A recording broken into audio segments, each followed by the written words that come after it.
Now,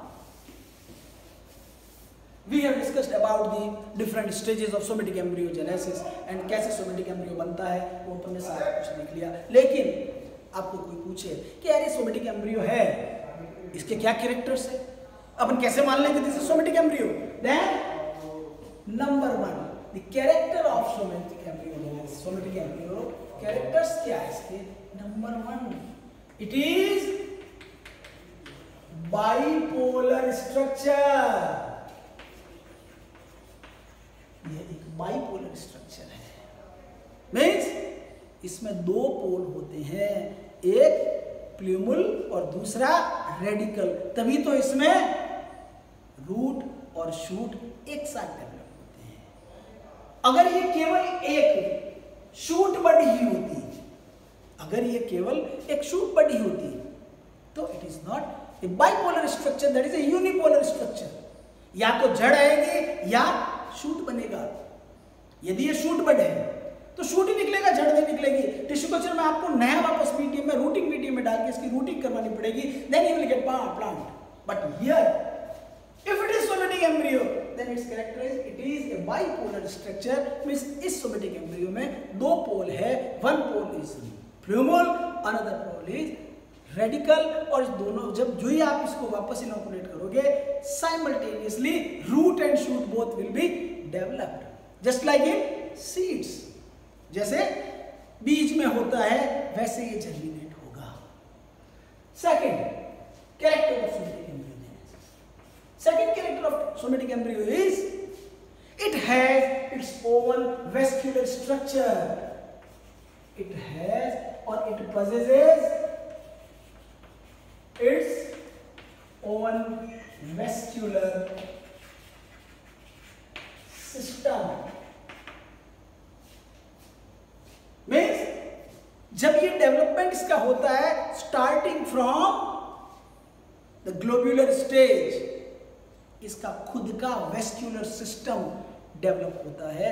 it's vascular system is independent of the vascular system of explant. तो जो ये develop होता है it will detach from the explant, और ये खुद का एक प्लांट बनाता है, खुद का एक वेस्क्यूलर सिस्टम जनरेट करता है। This is the main character of somatic embryo. It possesses its own vascular system, it is not dependent on the vascular system of explant। These are the two major characters of the somatic embryogenesis। अगर ये दोनों character नहीं हैं तो ये somatic embryo नहीं होगा, क्योंकि टिश्यू कल्चर में कई बार एक्सप्लांट पे आपको सोमेटिक एम्ब्रियोजेनेसिस जैसे स्ट्रक्चर दिखते हैं, लेकिन वास्तव में सोमेटिक एम्ब्रियो होते नहीं है, वो एक शूट बड होती है। जो ही आप उसको ट्रांसफर करोगे केवल शूट आएगा। और हियर अगर आप उसको ट्रांसफर करते हो तो उसमें रूट और शूट दोनों आएंगे। It will not automatically detach from the explant. The shoot bud will never detach automatically from explant, but here it will be automatically detached from the explant. Third, somatic embryo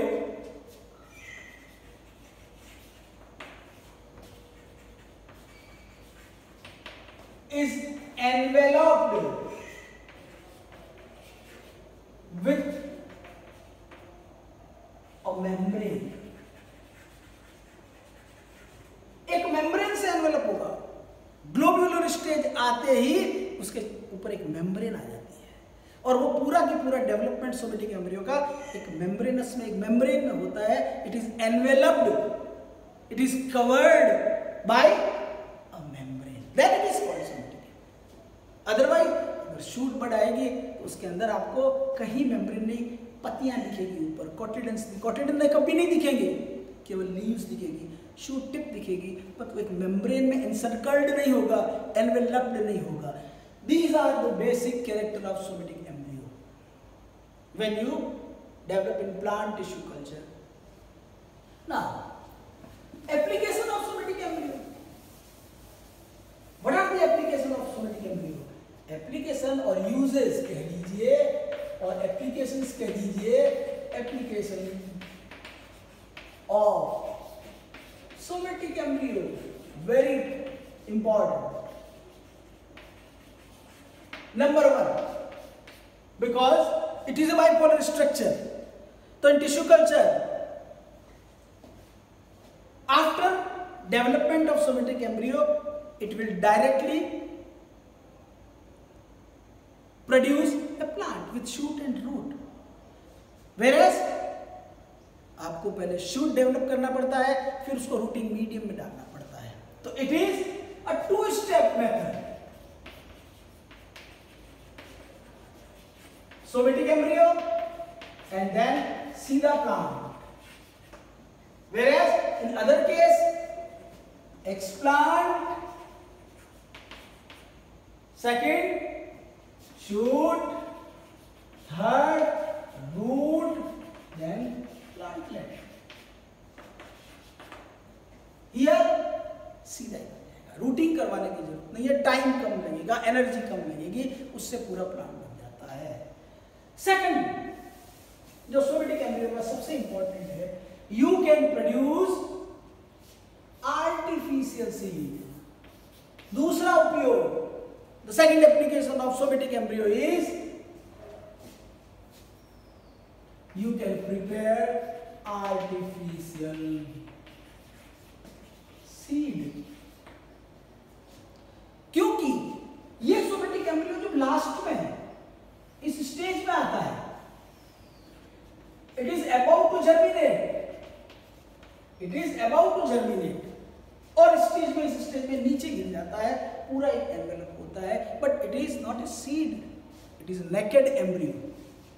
तो इस naked embryo को यदि आप कोई artificial cover से इसको ढक लेते हैं तो एक बीज बन जाता है. अदरवाइज क्या होता है, अगर इस सोमेटिक एम्ब्रियो को बनते ही आप फील्ड में ट्रांसफर नहीं कर सकते, और अगर फील्ड में ट्रांसफर नहीं कर सकते तो कुछ काम का ही नहीं है.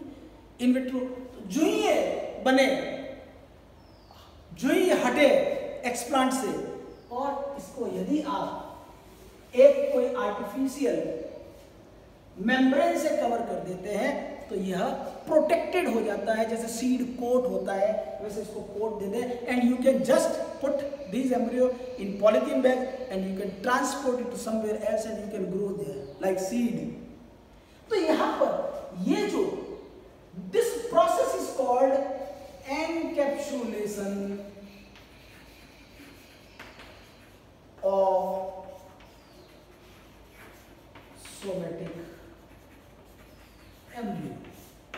एनकैप्सुलेशन मींस कैप्सुलेट कर दिया, और ये एनकैप्सुलेशन पूरा होने के बाद आर्टिफिशियल सीड बन जाता है. This is very important for, और इट्स सबसे इंपॉर्टेंट यूज सोमेटिक एम्ब्रियो का है, वो है artificial seed banana by the process of encapsulation. अब इस सोमेटिक एम्ब्रियो का क्या मेथड है एनकैप्सुलेशन करने का, इसके ऊपर एक कोट करने का, वो नेक्स्ट डिस्कशन, नेक्स्ट लेक्चर में अपन समझेंगे. Okay, my advice, my suggestion to please watch the YouTube, and you have any questions you can ask me, you can ask on group, and I will certainly resolve all your problems. Thank you very much.